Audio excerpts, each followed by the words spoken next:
aquellas maravillosas revistas, capítulo 69, de catalizadores, válvulas, mitos y leyendas. La verdad es que el mes de agosto de 1990 fue de todo menos tranquilo. Probamos modelos con y sin catalizador, coches míticos como los Golf GTI, todos, o el BMW M3 Evo 2, coches discretos que valían la pena, y asistimos al nacimiento de una leyenda de los rallies. Bienvenidos a los podcasts de los lunes de Garaje Hermético. Decía mi buen amigo, desgraciadamente desaparecido, Ramón Roca, que todos los coches van al cielo. Yo, que soy mucho más malo que él, desde luego, me atrevo a añadir, pero alguno a lo mejor no lo merece. Porque hay coches míticos que merecen ir al cielo, pero que se despliegan en multitud de variantes más sofisticadas, todas más potentes, pero no siempre mejores. Lo vamos a ver al hablar de los Golf GTI y del M3. En cambio, hay otros coches que pasaron desapercibidos y que hoy día no llaman la atención de los coleccionistas. En cambio, eran coches magníficos y que sin duda merecen ir al cielo. Hacer compañía, por cierto, a Ayrton Senna, que en estas fechas peleaba por el Mundial con Alain Prost.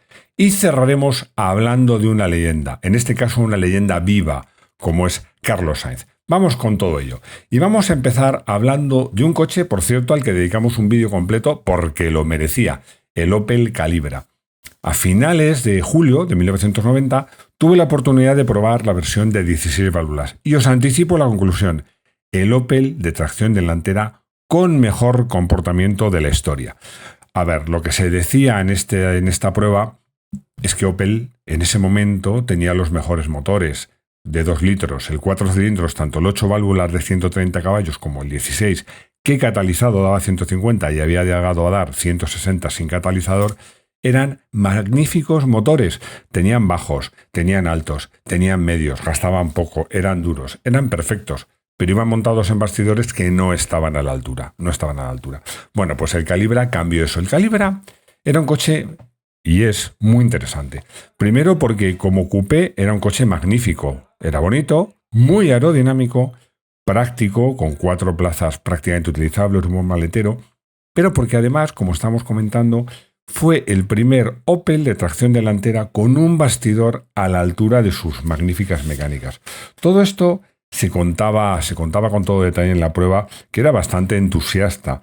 La verdad es que además se comentaba que el CX del Calibra, que en esta versión, pues con neumáticos más anchos y algunos otros detalles, bajaba de a 0,29 y era algo peor que el de la versión normal de 8 válvulas. Bueno, esta era lo de menos. Se decía en la prueba que era un auténtico paso adelante, que la estabilidad era, por comparación, lo mejor del coche. Se decía como algo bueno que el Calibra estaba mucho más cerca del Corrado, del Scirocco, que podía competir con ellos, de lo que el Kadett estaba del Golf GTI. A mí me parece que es una comparación realmente acertada. Y luego, pues, es que encima todo esto se redondeaba con un buen precio. Además, incluyendo el aire acondicionado, la posibilidad del techo solar, la calefacción o los asientos o la computadora de viaje, algo que estaba muy de moda, que a mí no me entusiasmaba y que además, eso sí, había que pagarlo aparte. Bueno, un coche que suponía, como os decía, un paso adelante importante dentro de la gama Opel y que realmente era un coche que valía la pena, uno de esos que merecen ir al cielo. Luego hicimos una comparativa muy especial porque reunimos a todos los Volkswagen Golf que había en ese momento. Además, por cierto, todos en color rojo. Reunimos al Cabrio, que realmente no se llamaba GTI, se llamaba GLI, al GTI 16 válvulas, al G60 y al GTI, entre comillas, normal, es más normalito. Bueno, hacíamos un breve recorrido por la historia de los GTI, porque contaba, además esto lo contaba yo, que cuando apareció en el Salón de Frankfurt un coche, casi diríamos una esquina del stand de Volkswagen, que era un Golf, pero que se veía con un spoilercito un poco más bajo y con las siglas GTI detrás. Bueno, pues no llamaron mucho la atención hasta que la gente los probó. Lo que se venía a decir es que estos coches sustituían con ventaja los tradicionales coupé que había hasta entonces, que como sabéis eran derivados de berlina, muchos de ellos con eje rígido trasero y propulsión trasera, pero que combinaban unas prestaciones y un comportamiento deportivo con una utilidad propia de un coche, como en este caso, que se llama semibreak o compacto, como queréis llamarlo. Bueno, luego se comentaba también que el primer Golf GTI, que apenas estaba en torno a los 33,7 metros, pues crecía hasta casi 4 metros en la versión el MK2, lo que lo convertía en un coche mucho más habitable y mucho más utilizable. Pero ya entrando en la prueba, bueno, el Golf, el GLI, os recuerdo que el MK2 nunca tuvo versión cabrio. La versión cabrio que convivió con el MK2 fue el MK1 cabrio. Bueno, se comentaba que para ser un coche cabrio, que insisto en la diferencia entre cabrio versus Spider o Roadster, los Spider o Roadster son coches diseñados y nacidos como descapotables, mientras que los cabrios nacen de coches que son convencionales, con su techo que se les quita y hay que ponerle refuerzo. Bueno, pues se decía que para ser un coche de ese tipo era bastante rígido. Os recuerdo que tenía un arco de seguridad que, aparte de mejorar la seguridad en caso de vuelco, que algo muy de agradecer en un cabrio, pues también contribuía de alguna manera a la rigidez del bastidor. Y luego estaban los demás. La estrella, el G60. La estrella estrellada, porque, ya lo digo siempre, aparte de los problemas que tuvo de mecánicos, de fiabilidad, aparte de que tenía un precio, a mi modo de ver, exagerado, pues es que no se sentía, daba 160 caballos, pero claro, si te acabas de bajar del Calibra 16 válvulas 2 litros y te subías a esto, es que no encontrabas los 160 caballos por ninguna parte. El caso es que luego lo metías en banco, no, era un caso muy curioso, porque lo metías en banco y la cifra no llegaba a los 160 caballos. Fijaos, estaba bastante por debajo, 143, pero aparte de eso, es que no tenía potencia, no tenía sensación de ser un motor lleno, agradable. En definitiva, no era un buen motor. La otra estrella era el 16 válvulas. Bueno, el 16 válvulas, que ofrecía 136 caballos y solía entregarlos, pues para conseguir esos caballos había que ir alto de vueltas. Eso no casaba bien con el temperamento. Quizás en un coupé más radical hubiera encajado mejor, pero en el comportamiento de un coche que se supone que es deportivo, pero fácil, pues un motor tan puntiagudo no encajaba bien, no hacía buenas migas. Así que y encima también era caro. Con lo cual, al final, resulta que lo que decía al comenzar, que hay mitos que se desarrollan en otras versiones más potentes, pero que realmente al final la buena es la primera. Eso nos va a pasar con otro coche de este podcast y pasaba con este. La conclusión de la prueba era contundente. El mejor Golf GTI era el primero. Vamos, el primero no, en este caso el MK2. Me refiero al más básico, el primero en orden de la gama. La versión de 1.8 de 8 válvulas y 110 caballos. Se comentaba que la asignatura pendiente de Volkswagen era traer a España, que no se vendía, se vendía en otros mercados, el Golf GTI 16 válvulas en versión 2 litros, no en versión 1.8, porque claro, lo estoy comparando con el Opel o con el Calibra, con el motor de Opel, con el Opel Kadett o el Calibra, otras versiones y otros modelos de Opel, pero es que era 2 litros y los Volkswagen eran 1.8. Bueno, vamos a hablar de esos coches que pasan desapercibidos, pero que son magníficos coches. Llegaba a España la sexta generación del Toyota Corolla. Y había un modelo que yo recuerdo cuando vino al garaje que nos pareció bonito, porque el coche era bonito, no era llamativo, que no tiene nada que ver, pero era bonito, equilibrado, de líneas, muy bien acabado, muy discreto incluso por la estética, pero también lo era por la mecánica, porque decía, bueno, es un motor 1.6 nada más, con un carburador de doble cuerpo, ni inyección ni nada, que ya había coches, ya hablaremos también de un coche modesto, pero con inyección, y este no, este tenía carburador. A cambio, contaba con 16 válvulas. El coche conseguía 95 caballos, pero la verdad es que era un coche que recuerdo que era una gozada conducirlo, porque era suave, de una suavidad exquisita, todo funcionaba súper bien, el cambio, los pedales, la puerta cerraba y tenía ese ruido cloc, rotundo, de coche bien hecho, de coche bien acabado. Bueno, la verdad es que era un coche, como os digo, discreto, pero que, bueno, pues era un magnífico coche y que, pues desde luego, merece ir al cielo. Eso también está claro. No ha pagado el teléfono y claro, surgen estos problemas que acabo de solucionar apagándolo. Este verano del 90 era un tiempo curioso, porque según qué modelos podías elegir con o sin catalizador. No todos, pero algunos sí. Esto despistaba mucho a los clientes, porque decían, bueno, igual me interesa, porque, claro, la gente no era tonta, sabía que el catalizador pues permitía que los coches contaminasen menos. A cambio, les condenaba a tener que repostar gasolina sin plomo, que no era fácil de encontrar, eran más caros y además gastaban más. ¿Qué hicimos para arrojar luz sobre este tema? Pues hacer una comparativa con 4 coches que eran 2 SEAT Ibiza y 2 SEAT Málaga. Las mismas versiones, 1.5, pero con y sin catalizador. Bueno, la verdad es que os hago una pregunta. ¿Cuál creéis que recomendábamos? Pues recomendábamos el no catalizado. No quiere decir que la revista ni los periodistas fuéramos insensibles a los temas de sostenibilidad, ecología y todo eso. No. Es que, como os digo, pasaban 2 cosas. Primero, las versiones catalizadas eran caras, mucho más caras. Estamos hablando prácticamente de un 10% más caras. Mucho dinero. Luego, que es que no había gasolineras con gasolina sin plomo, con lo cual el equipamiento que a veces te lo daba el propio concesionario era un embudo. Ya sabéis que el boquerel, la parte de la manguera de la gasolinera que entra en el orificio de repostaje de los coches, pues era distinta, de forma que en los coches catalizados el boquerel de los gasolina con plomo no entraba. Solución, un embudo. Era una solución casera, pero es que si te quedabas sin gasolina, pues era la única solución que había. O llamar a la URA y que te llevara una gasolinera con gasolina sin plomo. Claro, a todo esto ya sabéis que la gasolina con plomo, con un coche catalizado, destruye el catalizador. Es decir, que corrías el riesgo de decir, no, yo soy una persona, un usuario muy sensibilizado por la ecología, así que quiero un coche catalizado.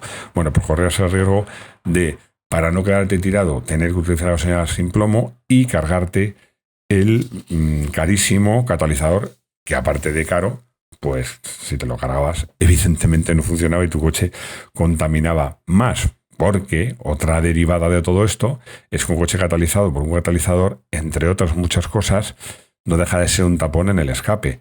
Gastaban apreciablemente más. Es decir, costaban un 10% más. Gastaban un 10% más y tenías el problema de que a lo mejor no encontrabas gasolina sin plomo. Como os digo, fue algo muy precipitado. Esto de los coches eléctricos que nos los impongan a lo bestia, vamos a decirlo así, nos parece que es muy nuevo. Bueno, pues con este tema del catalizador no fue tanto, pero fue algo parecido. Hicimos otra comparativa muy interesante. Volvemos a hablar de mitos, porque si hablas de Audi i4 es un mito, aunque en este caso hay que interponer entre Audi i4 el 90. Probamos 2 versiones del 90, del Audi 90. Una con tintes deportivos, pero solo tracción delantera, que se denominaba Sport E, que era un coche con un cierto nivel de lujo y acabado, pero con un reglaje de suspensión pues un poco más deportivos. La verdad es que, bueno, el coche iba de cine, la verdad. Y lo comparamos con la versión 4. La versión 4 costaba 700.000 pesetas más. ¿Será un 70% o un 20% más? Tener la tracción total 4, pues costaba un 20% más, algo más de un 20% más. Pero lo curioso es que en asfalto seco iba mejor la versión de tracción delantera, porque pesaba menos y el calzado y el taro de suspensión era incluso mejor. Había un recuadro previo a la prueba, que no escribí yo, pero lo suscribo plenamente, donde hacía una reflexión muy interesante. Se titulaba Una cuestión personal. Venía a contar lo siguiente. Por ejemplo, comparaba la tracción total con el ABS, del cual salía mejor parado el ABS. ¿Por qué? Porque lo que decía es que un buen conductor que respeta la distancia de seguridad, que anticipa mucho, que va muy atento, realmente saca menos partido un ABS, porque lo más seguro, yo ahora mismo, si me preguntáis, ¿cuál fue la última vez que pegaste un frenazo que te entró el ABS? Porque despiste, por necesidad, Ni me acuerdo. Pero sí decías igual, pero tienes ahí el ABS, que es como una red de seguridad. ¿Esto mismo pasa en la tracción total? Depende. Desde luego, en asfalto seco o con una adherencia razonable, no. Porque el tracción delantera va también, si no mejor, que el 4. Entre otras cosas, pesa menos. Claro, decía, pero si llueve o el firme es deslizante, cuanto más deslizante sea el firme, más interesa la tracción total. Claro, aquí ponemos el típico ejemplo de un aficionado al esquí. Va a esquiar 3 veces al año, pero esas 3 veces que va, si lleva tracción total, le va a permitir poder llegar a la estación sin ningún problema. Aparte de que si es un aficionado al esquí, probablemente vaya más por carretera de montaña, o también es una ventaja no solo cuando va sobre nieve, sino cuando va sobre caminos de tierra, que es más infrecuente, o cuando va sobre asfalto húmedo. Así que, como os digo, pues la tracción total es interesante, pero yo pienso que es una cuestión personal el estar dispuesto a gastarte un 20% más en tu coche por tener tracción total a igualdad de todo lo demás. Bueno, como os digo, era de alguna forma, no sé si cargarse un mito, pero decir, ojo, que por llevar 4 no necesariamente es mejor. Vamos a seguir hablando de mitos. Porque desde luego el BMW M3 es un mito por derecho propio. Aquí volvemos a hablar de lo mismo que decíamos en el Golf. El BMW M3 es un mito por derecho propio y luego salieron versiones más evolucionadas. Salió esta versión, la Sport Evolution 2 o Sport Evolution 2. Era una versión destinada, esto no hay que olvidarlo porque explica muchas cosas, destinada a la competición, una serie limitada a 500 ejemplares. El coche, respecto al M3, básicamente lo que tenía era un motor un poquito más potente, bueno, un poquito bastante, porque de 200 a 238 es aproximadamente un 14%, un 19%. Pero bueno, estaba bien, un poco más de potencia siempre estaba bien, pero es muy importante. Los motores del M3 evolucionados, tanto el 1 como el 2, perdían esa dulzura, esa linealidad, esa curva de potencia magnífica que tenía el M3. Estoy viendo la curva de potencia.